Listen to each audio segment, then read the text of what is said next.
Andy, the floor is all yours. Thank you, Irene. Thank you. I have a bad habit of not holding the mic up to my face, so if you can hear me, please let me know. But I'm just moderating today's panel. We really got a great discussion with 4 remarkable leaders from the ISAC community. So we're going to go through some initial slides, just introduce today's discussion, and we're going to let this great group talk on their great experiences, their insights, and all they learn and share with one another. So thanks for being here. I saw a lot of people grab coffee, which is appreciated. I know it's hard at the end of the day here, but we're going to go through a few things. This is our basic outline. We'll do a quick introduction. We'll go through some discussion. We'll open up for the question and answer, much like probably most of your panels have been. So just a little bit of background. Some of you may be familiar, some of you may not, but if you would journey back 20 years to President Clinton, love him or loathe him, he had some great foresight.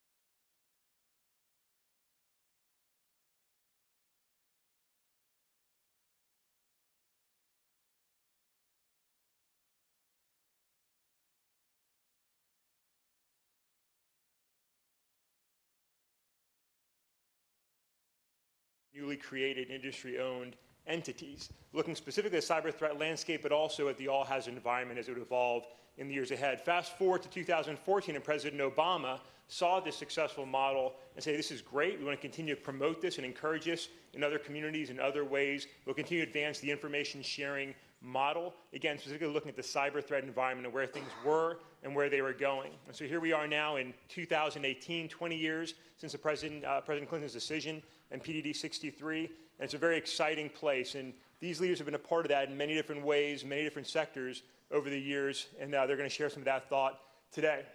Our panel background, I'm not going to read this off to you, but we're going to talk about information sharing, how that's changed over the last 20 years. We're going to talk about how the ISACs collaborate with one another, with government. We'll also talk on some legal, policy, and technology issues. And with that, I'm going to introduce today's panel. I'll let them introduce themselves. They're, just to confuse you, sitting out of order compared to what the slide shows. So we'll start on the far left. That is not Faye Francie, but Scott, would you start us off and introduce yourself? Sure. Good afternoon. I'm Scott Algier with the Information Technology ISAC. I've been serving as the Executive Director of the IT ISAC since 2005. The IT ISAC was one of the early ISACs that were formed shortly after PDD 63 in 1998. The slide, I think we had a typo on there, but it was 1998. The IT ISAC was formed in 2000. And today, in addition to supporting the IT sector, we provide support to the food and agriculture community and most recently to the elections infrastructure. Good afternoon, everyone. I'm Faye Francie, and I'm the Executive Director for the Automotive ISAC. I previously had started the Aviation ISAC, got that up and built, and moved over to Automotive to help them in 2016. I'm Josh Singletary. I'm the CIO of the Health ISAC, previously the National Health ISAC. Just a brand change. It's all the same.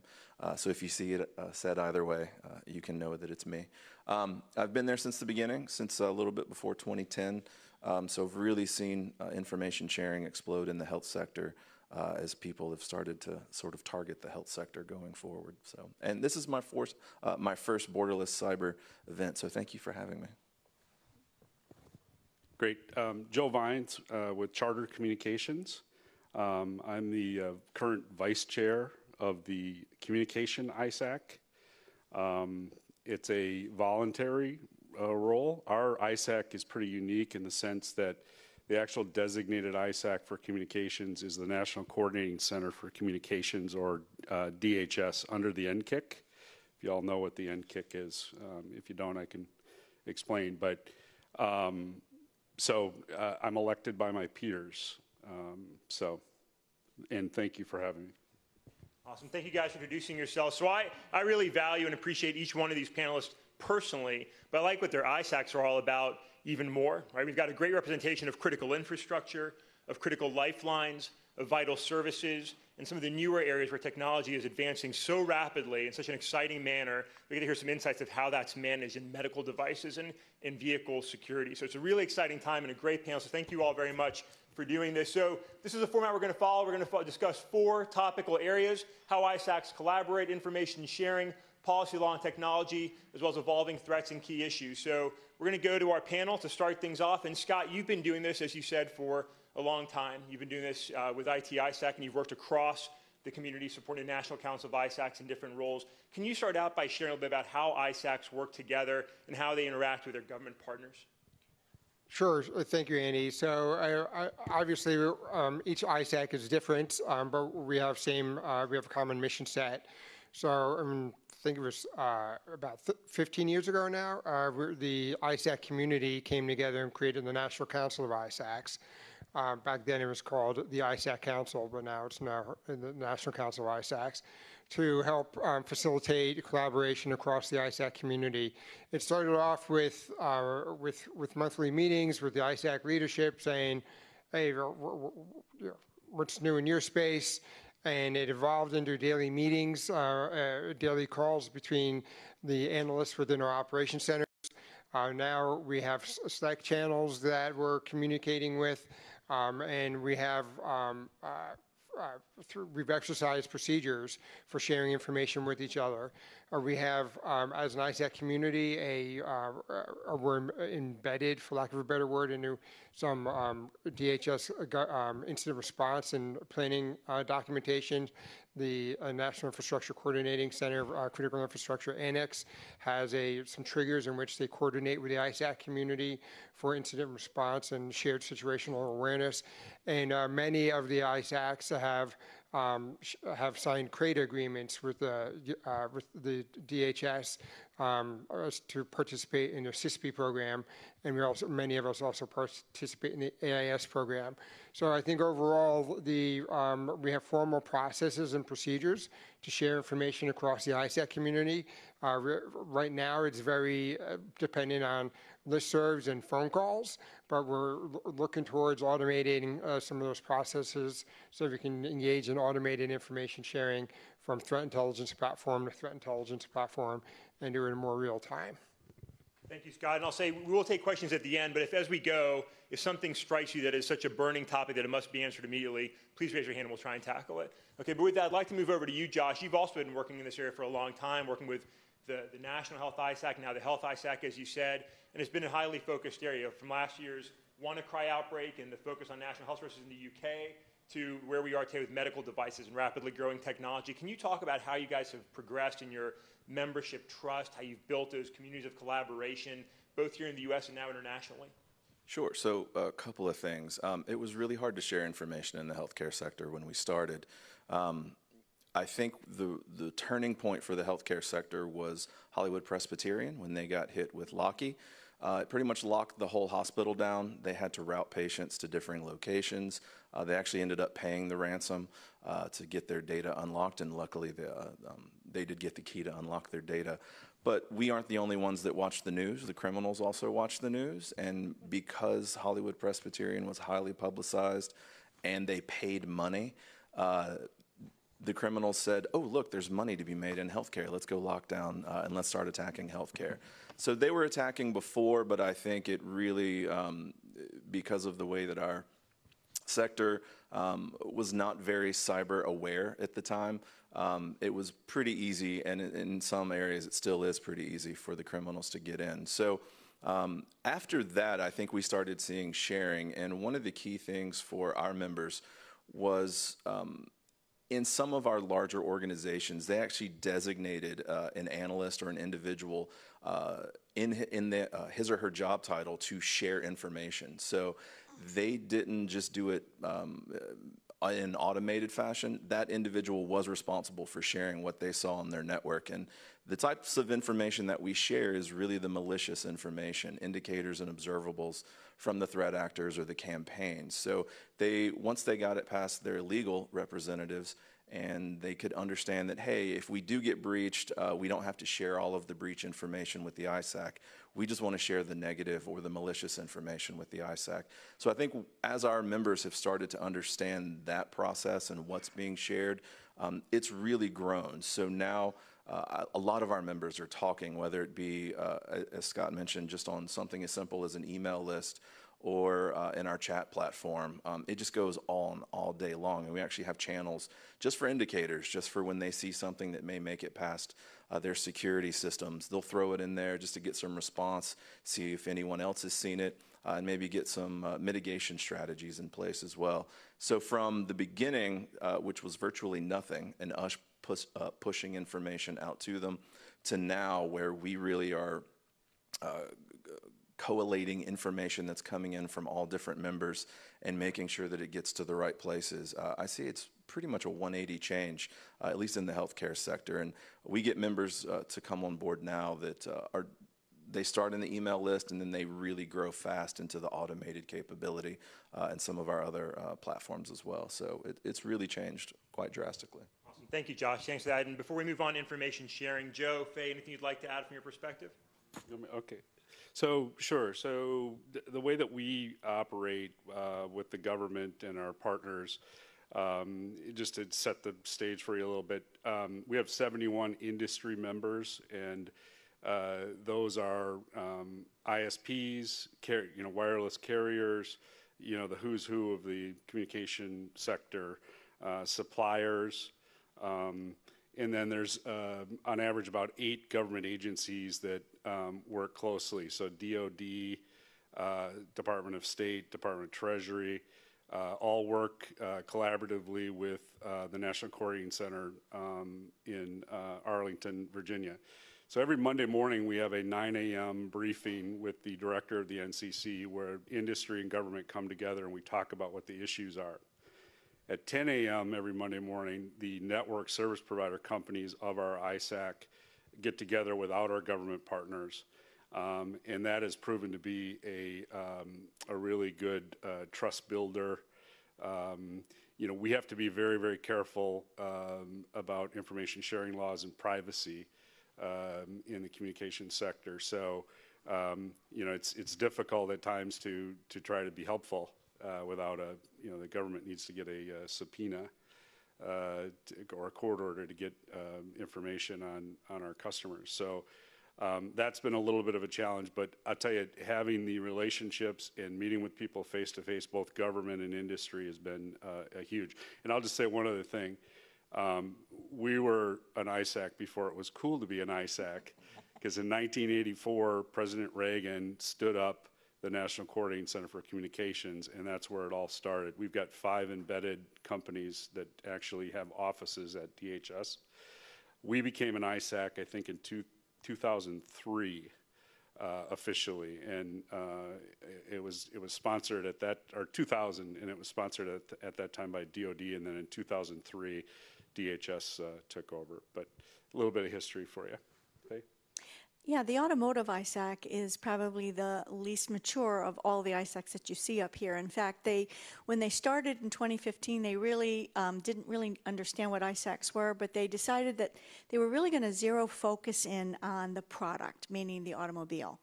And so they decided that they were only going to look at that, and they were concerned about what were a rash of some activities that had happened. Number one were key fob attacks, right? So getting that key fob and stealing the vehicle. Typical theft kind of activity. The other thing that happened that was sort of a milestone moment was about the same time they were incorporating, 2 researchers that had done an awful lot of work decided that they were going to show that they could take over a vehicle driving at 70 miles an hour on a highway wirelessly. And they did. And that was a pivotal moment that caused the automotive industry to say, wow, this is serious. We do need to take action here. We need to look at where we're going, particularly with autonomous vehicles coming, and how we can work this together across the industry. They also recognized, and this is really key to get folks to start sharing because it's difficult to do with competitors, is they said, you know what, this hurt me, even though I wasn't that automobile company that got hacked and the vehicle got taken over, it still hurt their company. And so the recognition, just as it was in aviation with 9/11, those were Boeing airplanes that went into the towers. Nevertheless, Airbus and all of the other airlines hurt just as badly. So cybersecurity has to be everyone's responsibility, and the industry must come together to really thwart the threat. Thanks, Faye. Don't let Faye fool you. She says that Automotive ISAC might be one of the newest ISACs, but certainly is one of the most immature. What Faye's doing, what that community is doing is really awesome, and it's exciting to see all that growth and success already, Faye. But I'm going to move on to our second topic. I'm going to come back to you to start us off, Scott, because you've been doing this for a long time, and you think back 20 years, and we weren't even quite yet worrying about Y2K, right? So from 1998 to 2018, can you talk about some of the key successes, challenges, and issues that you've identified as we try to learn how to effectively share information in this environment? Sure, Andy. Thank you. So I got my start in the space in 2000. I was working for the U.S. Chamber of Commerce, building some of the public-private structures, sector coordinating councils and the ISACs. So I wasn't there at the beginning, but I was kind of heard the boom when it's from the beginning. And I think a couple things that stand out to me. Number one is the growth of the information sharing community. There were only a handful of early adopters, and then even you had some sectors try and establish ISACs, and without much success. And then those sectors have then reestablished and restarted ISAC. So today, within the National Council of ISACs, we actually have more ISACs than sectors, right, than critical infrastructure sectors. So the growth of that community, the growth of the support within the critical infrastructure community for the ISACs has been tremendous. I think one of the second areas is that I think we've done a better job. We're not there yet, but we've collectively, as a community, done a better job of demonstrating the business case for collaboration and threat information sharing. So everyone understands the value of receiving the information, right? Hey, but I think we've done a better job of detailing the benefit to the company that's sharing. So a couple quick examples, basic ones within the IT ISAC. Earlier this year, one of our members, a nice and simple example, one of our members got into the office, opened his email, hey, there's a message that's saying, unless you pay us, we're going to encrypt your files. And so, oh, this is bad. So the first thing that they do is reach out to us and say, hey, here's the email, help. And so we looked into it and said, okay, we'll help. So we did our own independent research, checked with other members, sent out kind of an SOS, if you will, to some of the other ISACs. And very quickly, we were able to get a response that, hey, it's a hoax, don't pay. We've seen it elsewhere, people haven't paid, and you'll be okay. So what started off as kind of a really bad day where this person would have to go to a CEO and say, I'm going to need a budget increase so I could pay this ransomware, turned out to be a good day for him because he got to go to his CEO and say, hey, we received his email, suspected to be ransomware. We're part of this information sharing community. We were working with them, able to determine that it's a hoax. So we don't have to pay that money today. So I think that's one basic example of how the value of people are understanding the value of sharing now, not just consuming the information. Thanks, that's a great point. And Scott makes another great point in the number of ISACs we have today. I think we're at 22 ISACs, and there's presently 16 sectors of critical infrastructure. When President Clinton first put this together, I think there were some 18. I think President Bush trimmed that down. President Obama refined that. I'm sure President Trump will eventually turn his attention and make it the best it's ever been. But as we look at where we were and where we are today, Faye, really, you've been part of these newest ISAC communities in aviation and automotive. Can you talk about what you've done to help those organizations get off the ground and start success in information sharing with one another, and what you think we as a community need to do to keep advancing, keep moving forward? Yeah, it's a tough challenge initially, because really what you're doing is asking a bunch of competitors to come together and share information. Think about that. And if you look at the topic area of what we're trying to do with regards to this, it's very difficult. There's a fine line of being a competitive and or potentially antitrust issue to actually sharing information that's really going to protect the overall sector. So there is a challenge. Number one is you have to build the trust. and it comes one step and one day at a time. It really does take a while to make this happen. You have to have committed leaders in the companies that recognize why they need to do this, the value of it, the return on investment, and of course the risk mitigation that they need in order to justify doing this. And when you look at how difficult this can be, companies are taught to not share, right? I mean, you just don't share. You don't talk to your competitors. You don't share. The most you do is perhaps build standards.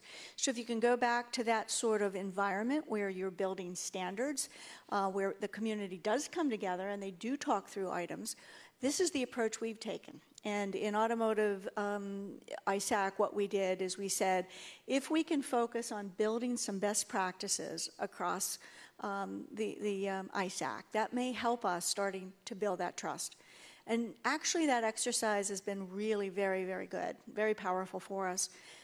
The members are then motivated. They actually stood up and decided, here are the best practices we want to look at. Here's the ones that we want to really dive into. And so they began the journey of actually developing those best practices as a community. And as they started to do that, they started to become more and more familiar. The trust was built, and the sharing is also now starting to come as well. Thanks, Faye. And before we change to the next topic, just Joe, Josh, any real quick thoughts before we shift to policy and technology? So our sharing is a little bit different. It's mostly, in person. It's relationship building. We operate and support DHS through the critical infrastructure through a national security emergency preparedness construct. The NCC is responsible for the .gov space, protecting the .gov space. They're also responsible for Emergency Support Function 2 under the National Response Framework, and work closely with FEMA. We not only deal with cyber issues or logical issues, we deal with physical issues as well. So we just came off of Florence. As a matter of fact, before I came here, I was up in the lobby on a after action report call, discussing the issues with around Florence. And one of the issues that the cable companies have is we get cut by the debris removing companies. So our fiber got cut, and that makes it a lot harder to bring the infrastructure back up. It takes a lot longer when something that's really, unnecessary happens. So that's just an example of some of the things that we work with the government on. We work with them to help us with access, security, and work with the power utility and the other sectors as well. And Scott and I might want to talk about the ICT task force that IT and comms are working on, but we can talk about that later. I was just going to give credit to my members. And so that is really where the expertise lies. It's just spread out amongst all of the differing organizations and the differing subsectors. But when something like WannaCry hit, I, in real time, could watch differing analysts from differing companies actually go in and break it down in our chat room. And so they're determining, one, what does it do? Are there differing variants? Are they getting differing indicators? Or is it calling out to differing servers? And they're all talking to one another from differing companies to try and figure this thing out. Plus, we have individuals from international certs. So because healthcare is usually run by government in European countries mainly, Australian cert, Norwegian cert, Finnish cert, Holland cert, they were all in there as well because they saw it early on. It started in Europe and then spread this way. NHS from England got hit really bad as well. So their analysts were actually in there in real time talking to one another, trying to figure out differing methods. And I think even when DHS put out a notice, one of the indicators was wrong.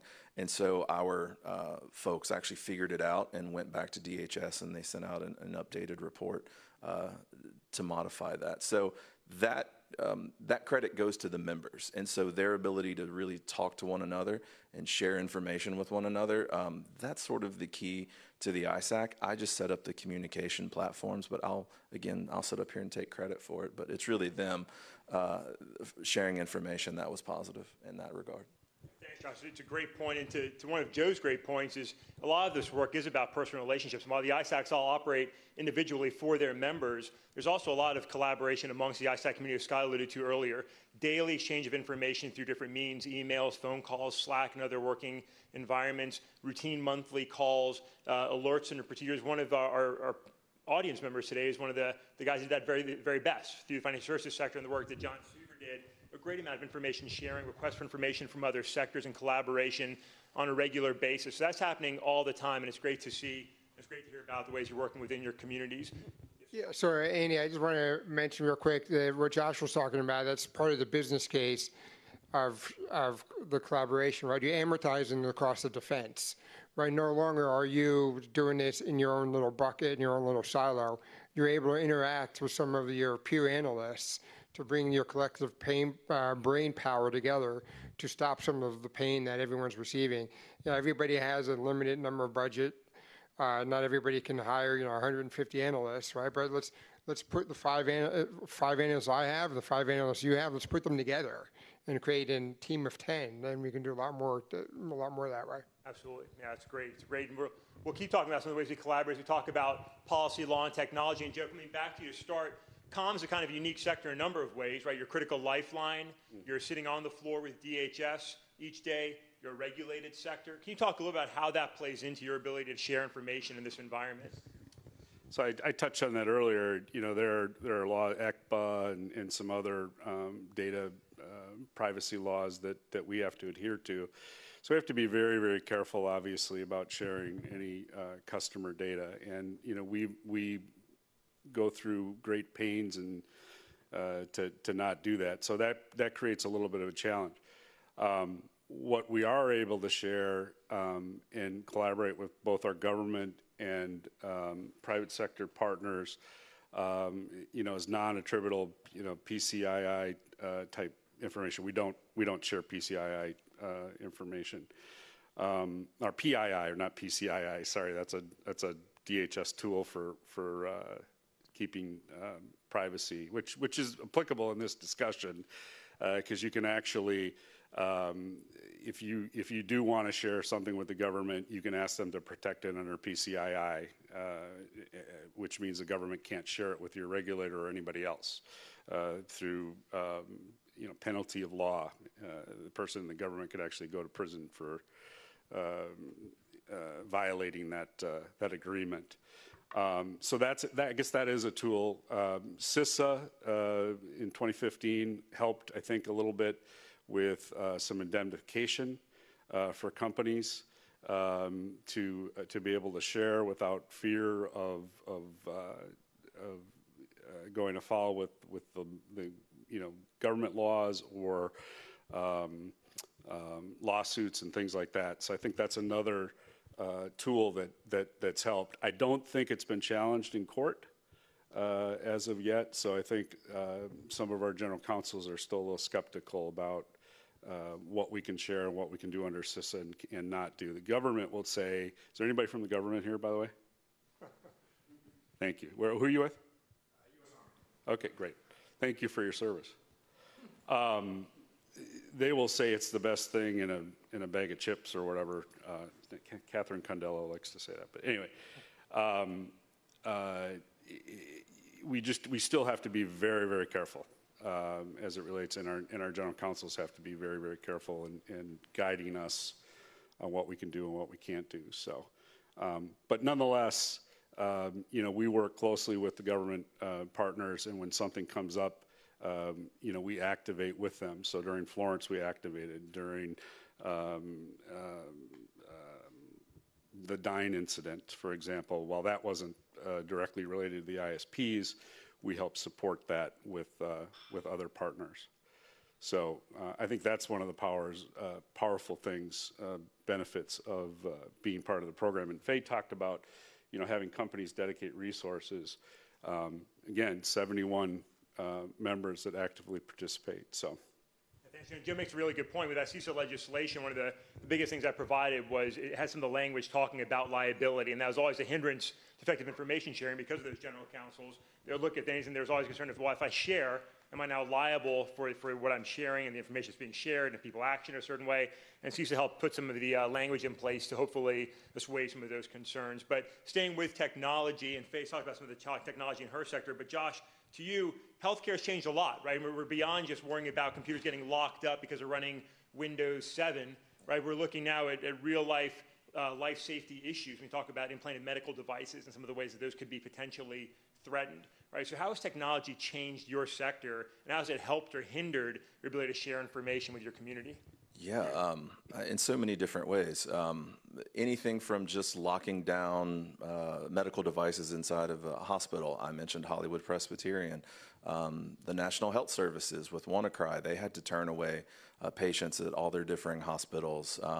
So when you can't provide care, obviously you're liable for that, but that person is expecting that device to work. And so that is a huge issue. And how do you report vulnerabilities ethically? How do they not get exploited? I've been in the audience and seen the pacemaker hack and seen the insulin pump hack live and have it, watch it squirt out water. So those are real life issues for those people. Actually, what was funny, and just a quick aside, in that insulin pump hack, the gentleman that was doing it, he had a radio antenna, and he was just trying to find the one on the table that he was getting ready to hack, but he actually picked up two other people's in the audience and had them stand up and say, yeah, you found mine too, and now you could hack into it if you really wanted to. So he was a little bit more careful during that demonstration. But it's that type of vulnerability. How do you report that? How do you update it properly? Are there rules? We've been working with the FDA. We have a very specific working group for medical devices that has been working with the FDA and how to streamline that process to update, along with all of my vendors and medical device organizations that are members. Internet of Things, how many people are wearing like an Apple Watch or similar?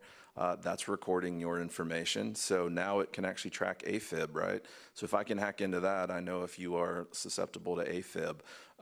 Maybe President Cheney, I think, had to turn off his connection in his pacemaker because they could either track him if they were to find it, or they could turn it off. So it just spans the gamut from the medical device capabilities. Again, how to get the vulnerabilities out, how to get them patched properly, how to make sure that if it is a vulnerability that you are trying to patch, it doesn't adversely affect the device itself. And so that's just really medical device technology. When you actually think about patient safety, just running the CAT scan, maybe you now have to send them to another hospital. It's just providing that level of service. It goes beyond just losing your medical record. It actually affects your life completely now.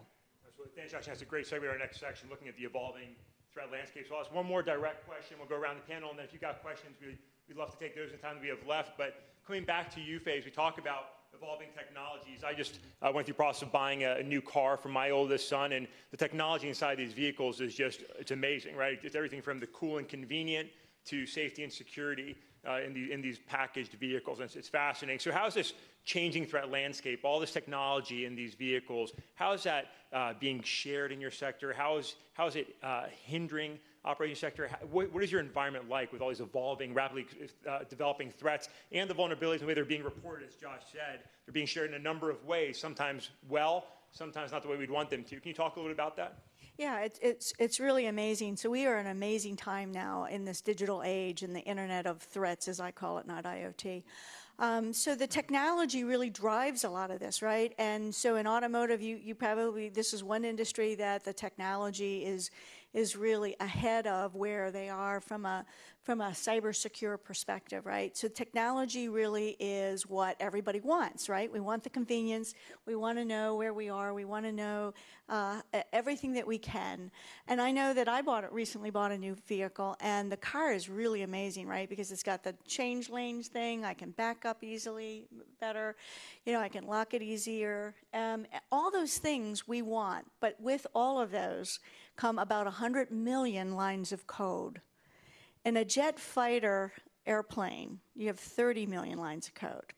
Think of vulnerability threat attack surface. So with all of those lines of code comes potential vulnerabilities. So understanding that and recognizing that this is an area where we are really moving quickly as a society into bringing in more technology, with that comes increased threat. And with that increased threat comes the need, of course, for all of us to work together. The bad guys certainly know how to do it really well. They do it, and they have automated it, and I'm not sure we're quite there yet. And so it's so really critical that we do work together. One of the first tenets that you have in a new startup or a new ISAC is sharing anonymously, because it's difficult to share with competitors what the technology is, right? Because they're all trying to get the edge to get you to buy their new vehicle because it has X, Y, and Z extra feature. So they don't want to really share too much, and so it becomes very, very difficult, and we have to be very precise about how and what we share, as well as we have to anonymize it. So one of the duties of an ISAC is to really support sharing in an anonymized fashion. That helps to get the sharing going. And that generally goes away as ISACs matures. You've heard in both Scott and Joe's ISAC, and I imagine Josh's as well. That anonymization starts to go away. But when we first start, we want to do that. Great point. Thank you, Faye. And so why don't we conclude this part of our discussion, just go around. If you could just name maybe the one or two key threats, issues, concerns that you have in this current threat environment, that'd be great. Then we'll open up to the floor for questions. Scott, why don't we start with you and just go down the line to Joe? Sure. So I'll change it to maybe kind of a key challenge that we have within our membership, and that is balancing the information overload, right? So we didn't talk about it too much yet, but one of those technology issues is now we're able, through automation, Styx Taxi, by the way, Oasis, the team here is doing great work on developing the standards for Styx Taxi. But the automation of sharing of those indicators gives us access to exponentially more indicators now than we had before, when we were sharing through PDF documents and Excel spreadsheets. And the ability of our members have access to a lot more information, both from us and from vendors. So kind of information overload and trying to provide some sort of a prioritization for our members, helping them focus on which threats, which indicators are important to them, and which goes very quickly into kind of vulnerability analysis, right? So what's operating on my systems, what's operating on our member systems, what vulnerabilities are being exploited within our member environments, that we can try and find ways to identify that for them, help them understand their risk posture from the vulnerability perspective, instead of just throwing reams of indicators at them. And then I guess finally in that stack of things is putting some trending and analysis around what we're providing them. So to help them make sense of what we're providing on the, these are associated with a specific campaign. These are associated with a specific actor. These are indicators with, are associated with a new ransomware variant. Just putting some more training and analysis around those indicators. That was a great point, Scott. Thank you. So I'm going to start with the name of this conference, Borderless Cyber, right? So it really, cyber knows no geopolitical boundaries. And it is essential, absolutely essential, that all of us in our roles, in our homes, that we take this very seriously and we take responsibility in our jobs and whatever we do. Cyber security is everyone's responsibility. That's a great point, Ben. I think no one wants to have more than Josh as you expand into this global entity. I mean, you're seeing the true borderless nature of cybersecurity. So in that environment, what are some of the things that are in your mind right now? Yeah, so again, I run the communication capabilities for the Health ISAC, and so I'm going to kind of piggyback off of what Scott said, but maybe in a different direction. I want to challenge the vendors that are here, and really the SIM system vendors, make it as easy as possible for our members and our analysts to share data. A lot of those systems really just pull data in, and that data is somewhat limited. So right now it's indicators and observables. That's great.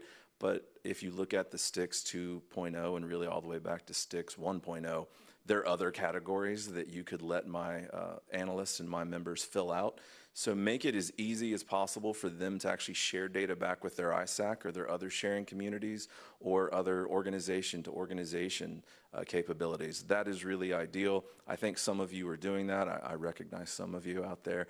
But I just want to make it as easy as possible for them to share what they're seeing on their network and not sort of keep it internally as long as they're allowed to do that. Thanks, Josh. That's great. And Joe, we'll finish up with you. We've got 5 minutes for your thoughts, maybe 1 or 2 questions. So really quick. So we worry about our core network, because if the core network doesn't work, nothing works. Okay, so that's the key thing for us. And then I guess the other thing I would say is the supply chain. And I alluded to something earlier. DHS currently has an initiative through the National Risk Management Center that was just stood up at DHS. IT and comms are going to be working collaboratively with the government, several agencies. I think there's 10 or 12 or 5,000 anyway, on supply chain risk management. And part of that is going to be identifying all the risks and looking for mitigation strategies. And I guess if I can leave one thing with you, it isn't just one sector or one group, manufacturer, comms provider that can solve the problem. It takes a whole of community. And I think the government can be a really good facilitator in that role. And I'm hopeful that this task force that IT and comms are working on will kind of be the launching point for that. I sound like I'm with the government, but we're encouraged by it. Thanks, Joe. That's a great point, and especially today, to be honest, talking about supply chain issues, very topical. If you've been paying attention to the news or on your Twitter feed today, it's been a very relevant topic today, and I'm sure we'll hear more about that in the days to come. But if we have a couple questions from the floor, we'd love to hear them. If you just want to step to the mic or raise your hand, I can walk a mic over to you if it's easier. Please, I have a question in regards to policy. So when it comes to automated vehicles, healthcare items, there's a problem with actually updating the firmware. Is this something that is actively being worked on? So routers, right? There's no way to actually update on a lot of them, so you have to go out and buy a new one. And with the aging population, this is becoming even more impossible. Is this something that every sector is working in? So like cars, I have an electric car and I had to get a firmware update, but I couldn't do it myself. I had to take it into the dealer. And so these are serious issues where they're becoming more and more prevalent. That's a great question. Thank you for that. So it is a challenge, right? Firmware is a challenge. Can you take a quick moment and try and talk to how are we dealing with that as a community? Thank you for that question. No, it's a great question. When I first came over to automotive 2 years ago, they were talking about over-the-air updates, right? So that you didn't have to go into the dealer when you had an update, a software update, and even your nav systems, right? So my phone works better than my 3-year-old car because it has the push of the updates. So now they're talking, which I'm really happy about, secure over-the-air updates. And so they are working on those protocols for delivery, but it's not quite ready yet, but it is in work.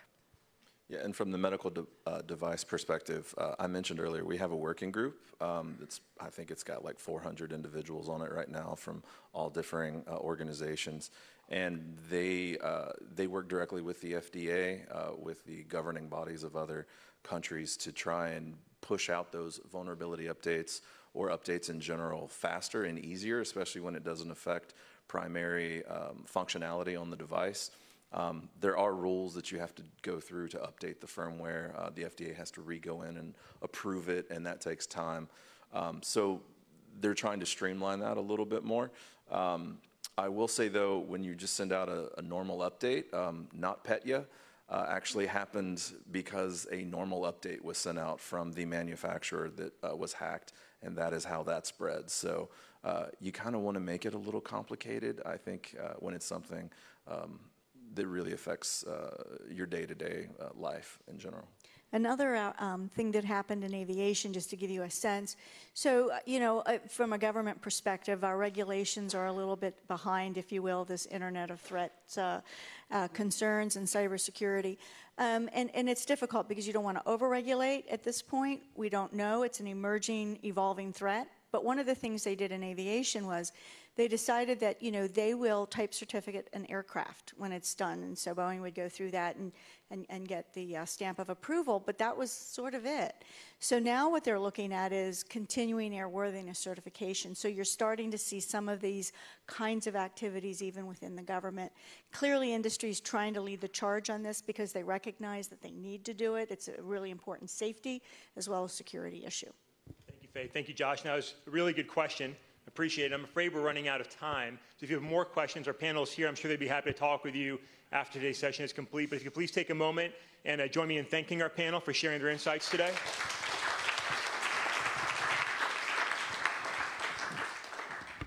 Thank you guys very much. Really appreciate it.